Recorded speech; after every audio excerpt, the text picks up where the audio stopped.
Durante muchos años la industria del tabaco ha intentado convencer a millones de personas de que fumar es estiloso, sexy y completamente inocuo. Y han hecho un buen trabajo. Cada día fumamos miles de millones de cigarrillos, año sí, año también.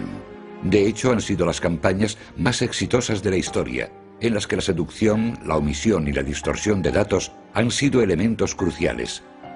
Porque desde hace más de 50 años se sabe que fumar produce cáncer. Y a pesar del descenso del consumo de tabaco en los países desarrollados, el consumo general continúa aumentando. Fumar todavía es una de las principales causas de mortalidad en el mundo, y el número de personas que mueren a causa del tabaco ronda los 4 millones al año. La epidemia, según la Organización Mundial de la Salud, aparentemente no tiene fin. El precio del progreso. Episodio 5. La epidemia del tabaco. What a comfort a smoke can be. Some artists find they can't paint without a puff. The film star would be lost without the added glamour of a cigarette. Today we're only too pleased to be able to do this. We present the family model. When father says puff, we all puff.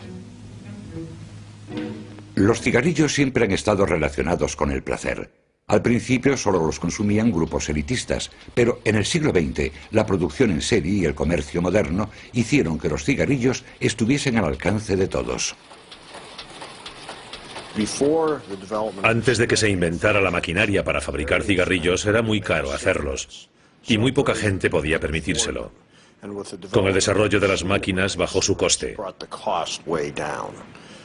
El segundo invento importante fue el de las cerillas seguras. La gente ya podía encender sus cigarrillos. Y el tercero, y seguramente el más importante, fue el desarrollo de las grandes campañas de publicidad que comenzaron en 1910. El primer gran impulso de los cigarrillos tuvo lugar durante la Primera Guerra Mundial, cuando las compañías de tabaco lo enviaban gratis a las tropas. Durante la Primera Guerra Mundial, los cigarrillos estaban incluidos en las raciones de los soldados, y una división tras otra, americanas y europeas, fumaban sus primeros cigarrillos en las trincheras. LSMFT. Lucky Strike means fine tobacco. Yes, in a cigarette. Cuando acabó la guerra, millones de jóvenes eran consumidores habituales de tabaco. Y con la ayuda de las persuasivas campañas publicitarias durante los años 10 y 20, el consumo de cigarrillos aumentó 6 veces solo en los Estados Unidos.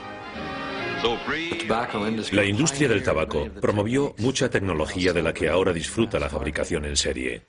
Había enormes letreros en Times Square, los primeros que se utilizaron. Después el tabaco se anunció en la radio y en revistas populares, en revistas femeninas, en revistas de deportes y después en la televisión y también en el cine. La industria tabaquera pronto se daría cuenta de que las mujeres eran un enorme mercado potencial, aunque pocas mujeres fumaban en los años 20 a causa de que la moral de aquellos años dictaba que las mujeres no debían hacerlo. Pero con el paso de los años, la industria del tabaco lanzó una creativa campaña publicitaria. One day, Mr. George Hill, president of the American Tobacco Company, called me in and said, "We're losing half of our market." And I said, "Why, Mr. Hill?" He said, "There's a taboo by men that does not permit women to smoke. What can we do about breaking down that taboo?" El creativo publicitario Edward Bernays habló con algunas mujeres amigas y las convenció para convocar una manifestación con el lema "Las antorchas de la libertad". Next morning, there wasn't a newspaper in the United States, even the New York Times had a front page story, "Debutantes light torches of freedom to protest man's inhumanity to women by a taboo against smoking." La publicidad del tabaco se dirigía a muchos tipos de mujeres: el tipo deportista, el tipo racial y el tipo de mujeres con sobrepeso. Coge un Lucky en lugar de un bombón, aconsejaba el productor de Lucky Strike. En los años 20 el número de mujeres fumadoras aumentaba igual que la producción de cigarrillos. Sin embargo, las grandes ventas del siglo para la industria del tabaco llegaron durante la Segunda Guerra Mundial. The Overseas League organized a tobacco fund quite early in the war to provide smokes for the services, and the first donor was His Majesty the King. Immediate help came from all over the world, particularly from the United States. In the first year, over 70 million cigarettes were thus sent out. Smokes are in camp and the boys feel as delighted as you do. Al acabar la guerra, 3 de cada 4 británicos eran fumadores. Durante la posguerra, la necesidad de cigarrillos generaba largas colas en los estancos, y una vez más, la industria americana del tabaco acudió en ayuda de los hambrientos fumadores europeos. Una gran parte del Plan Marshall para reconstruir Europa se basaba en el tabaco gratuito. Entre 1945 y 1950 se enviaron a Alemania, libres de impuestos, 90.000 toneladas de tabaco y se gastaron en su distribución gratuita para los europeos $1.000 millones. Mientras se fumaban más cigarrillos que nunca, los críticos comenzaron a advertir en contra del tabaco. Era de conocimiento general que los cigarrillos causaban irritación de garganta y tos, pero cada vez más estudios alertaban de efectos más graves del tabaco.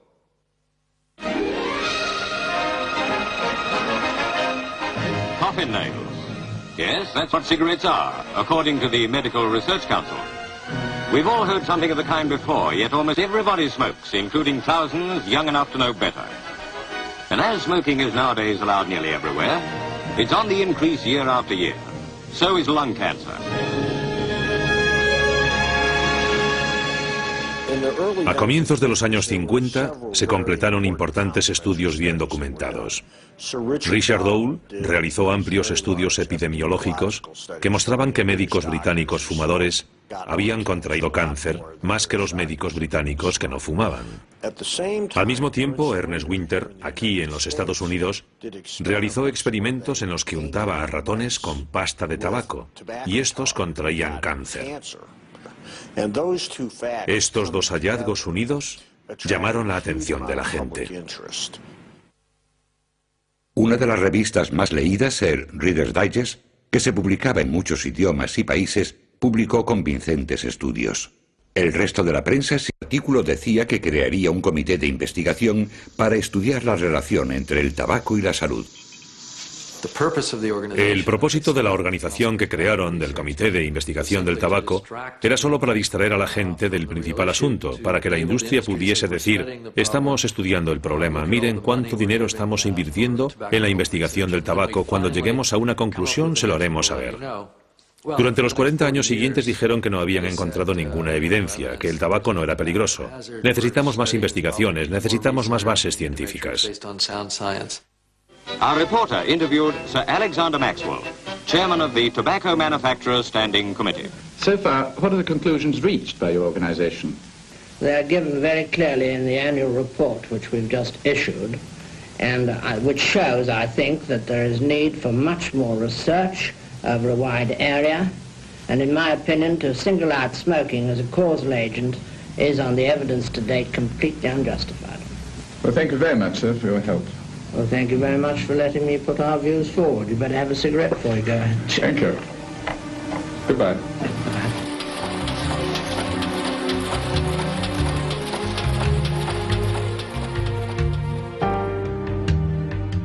La duda sería un aliado permanente de la industria tabaquera, y después de una ligera caída de las ventas, la gente continuó fumando como si nada hubiera pasado. Transcurrieron casi 10 años antes de que el forense general de los Estados Unidos informase definitivamente de los peligros del tabaco y sus consecuencias en un amplio informe publicado en 1964. In view of the continuing and mounting evidence from many sources, it is the judgment of the committee that cigarette smoking contributes substantially to mortality from certain specific diseases and to the overall death rate. A causa del informe, la industria estaba ahora obligada a advertir a los consumidores de los peligros del tabaco. Desde 1965, todos los paquetes de cigarrillos de los Estados Unidos deberían decir: fumar puede ser peligroso para su salud. Sin embargo, una pregunta que después sería muy significativa fue contestada por el forense con palabras elegidas cuidadosamente. Una de las conclusiones era que el fumar y la nicotina no eran adictivos, solo eran hábitos. Sucedió que las compañías de tabaco ya habían manifestado un par de años antes que la nicotina era una droga adictiva. Hay una frase muy famosa de Addison Geeman, que era el abogado de tabacos Brown and Williamson, que decía: estamos en el negocio de vender nicotina, una droga adictiva. Y toda la investigación sobre la adicción de la nicotina que las compañías de tabaco habían realizado en secreto le fue ocultada al forense. Para la industria, la cantidad de nicotina en los cigarrillos era clave para la continuidad de las ventas. Se daban cuenta de que si su contenido disminuía, la gente sería menos adictiva y finalmente lo dejaría. Así que, en secreto, la firma americana Philip Morris desarrolló una técnica para intensificar el efecto de la nicotina.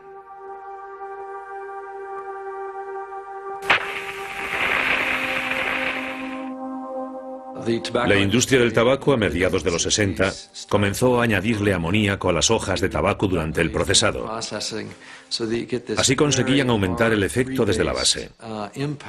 Con eso conseguían que la nicotina llegase al torrente sanguíneo rápidamente y su sabor era más intenso.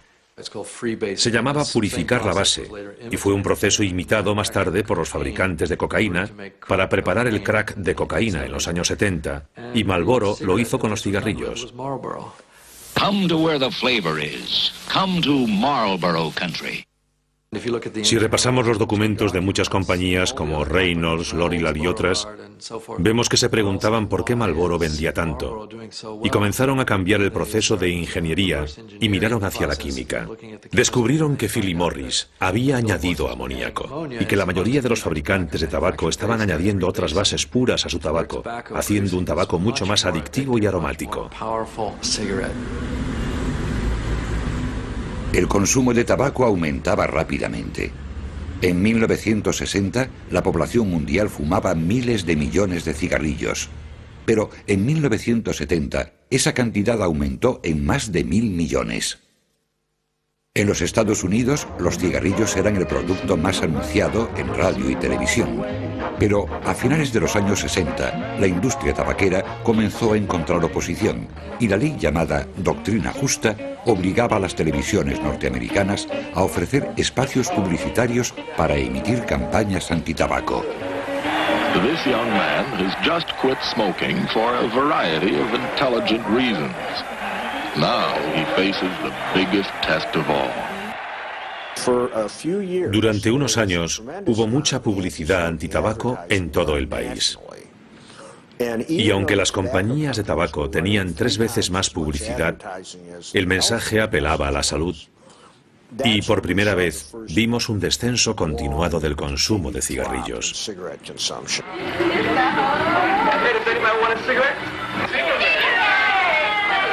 Everybody's beginning to get the message. Cigarette smoking is nowhere.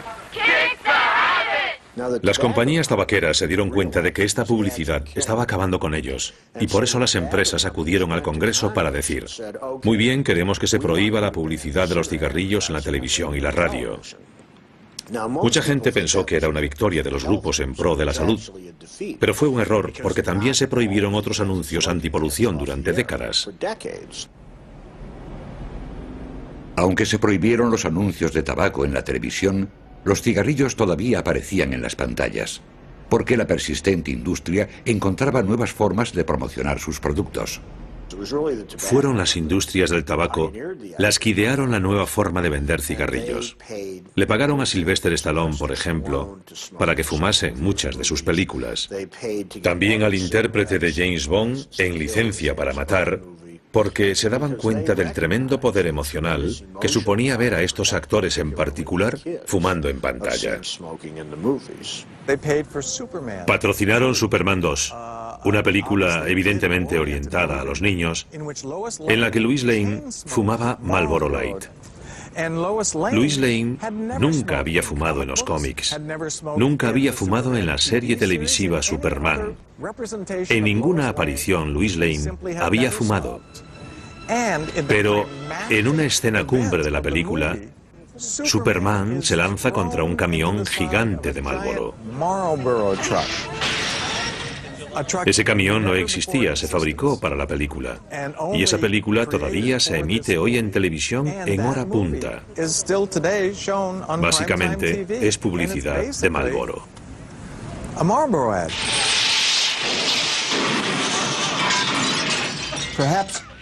Quizás el ejemplo más claro de que se dirigían a los niños fue cuando R.J. Reynolds creó un personaje de dibujos animados llamado Joe Camel, con un atractivo visual que apelaba directamente a la gente joven. No es una sorpresa que casi inmediatamente después de la aparición del personaje Joe Camel, aumentase el consumo de cigarrillos Camel entre los jóvenes. El personaje Joe Camel se hizo más famoso entre los niños americanos que Mickey Mouse. Y solo en 4 años las ventas de Camel entre la juventud aumentaron de un 20% a un 32%. La parte triste de esta historia es que la industria del tabaco sabe que al menos en Estados Unidos el 90% de los fumadores comienzan a fumar en su juventud. Y la industria del tabaco sabe que si no lo hacen cuando son jóvenes, no se engancharán de adultos. Eso es lo que intenta su publicidad.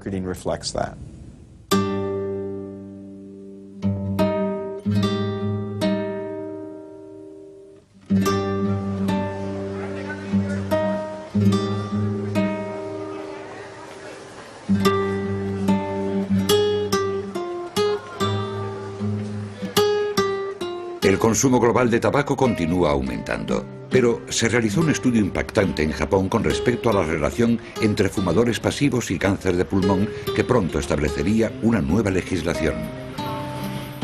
El punto de inflexión más importante tuvo lugar en 1980, cuando Hirayama publicó un estudio en el British Medical Journal que decía que las mujeres no fumadoras casadas con hombres que fumaban tenían más riesgo de contraer cáncer de pulmón que las mujeres no fumadoras casadas con hombres no fumadores.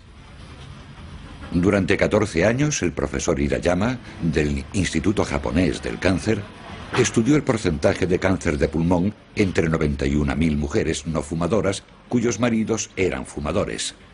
Este amplio estudio mostraba que estas mujeres tenían un riesgo 2 veces mayor de contraer cáncer que las mujeres que vivían con no fumadores.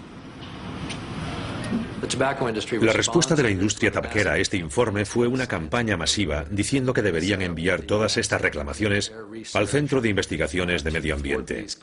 Lo que intentaban básicamente era desviar la culpabilidad diciendo que el problema no era que la gente fumase, sino de la mala ventilación, y que por eso los edificios estaban enfermos. Se inventaron el concepto de síndrome de los edificios enfermos, porque era un asunto político crucial para ellos. Una cosa era que los fumadores se matasen a sí mismos y otra, que matasen a los demás.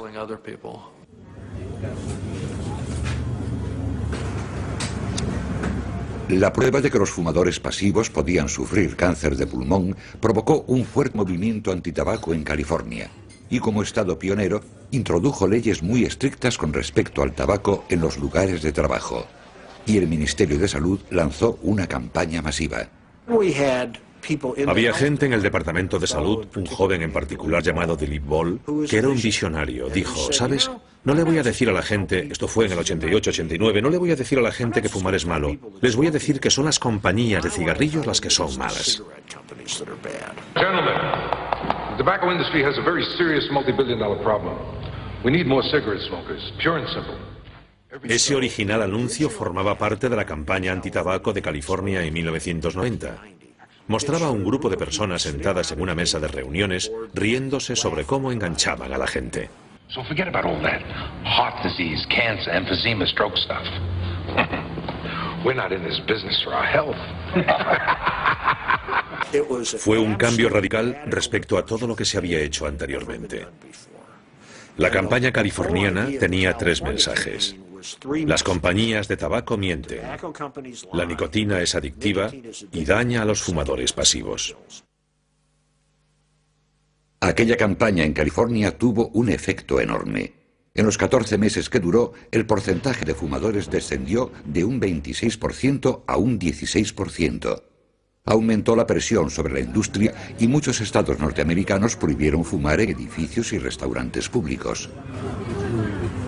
Después, en 1994, durante una conferencia convocada para revisar las leyes sobre el tabaco, la industria sufrió su derrota más importante.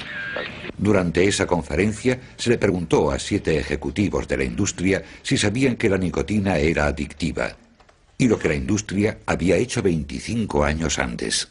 Just yes or no. Do you believe nicotine is not addictive? I believe nicotine is not addictive. I don't believe that nicotine or our products are addictive. I believe nicotine is not addictive, yes. I believe that nicotine is not addictive. I believe that nicotine is not addictive. And I too believe that nicotine is not addictive. Aquel mismo día, el New York Times publicaba toda la historia. El 15 de abril de 1994 yo estaba en un ascensor. Había una mujer a mi lado mientras yo leía la historia. De repente estalló y dijo: eso es una gran mentira. Yo soy fumadora y sé que es muy adictivo. Les llamábamos los 7 enanitos. Los 7 directivos del tabaco se levantaron y dijeron que la nicotina no era adictiva. Minar la credibilidad de la industria del tabaco era una parte muy importante del programa de control. Aquella conferencia se convirtió en un anuncio de 30 segundos en California y fue utilizado en una campaña de educación contra el tabaco.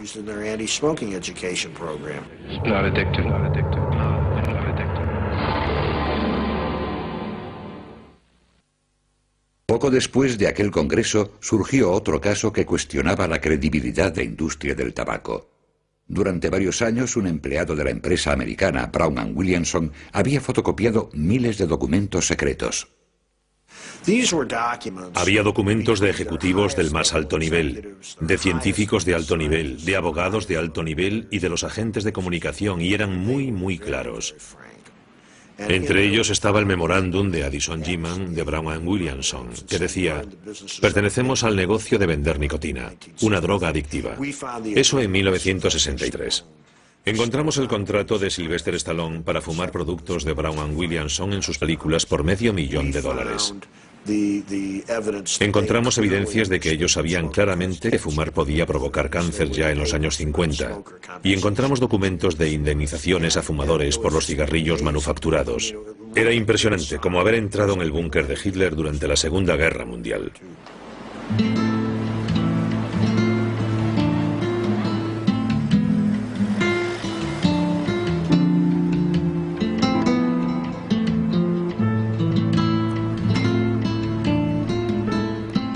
Lo más importante del descubrimiento de aquellos secretos fue que contribuyó a que las prohibiciones se hiciesen más estrictas. Se prohibió la publicidad, se aumentaron los lugares libres de humo, se aumentaron las campañas antitabaco y los impuestos, todo ello apoyado por las autoridades sanitarias. En los Estados Unidos el consumo de tabaco tuvo su cumbre durante los años 80. Durante los 10 años siguientes decayó, así como también en la mayor parte de los países europeos. Sin embargo, el consumo global de tabaco continúa aumentando, especialmente los países del tercer mundo. China ha sido descrita como el mercado gigante. China fuma la tercera parte de los cigarrillos de todo el mundo. Japón fuma. En Asia aumenta el consumo rápidamente. Durante la Segunda Guerra Mundial, en la India se fumaba muy poco. Ahora fuman miles de millones de cigarrillos. Así que la realidad es que se han abierto mercados fuera del mundo desarrollado. África, Europa del Este y Asia son mercados a los que la industria se dirige directamente. Después de la caída del telón de acero, Europa del Este ofrecía un atractivo mercado a la industria tabaquera. La publicidad agresiva apelaba especialmente a los más jóvenes. Después de que se introdujese Marlboro en la República Checa, el número de fumadores entre 15 y 16 años aumentó un 40%.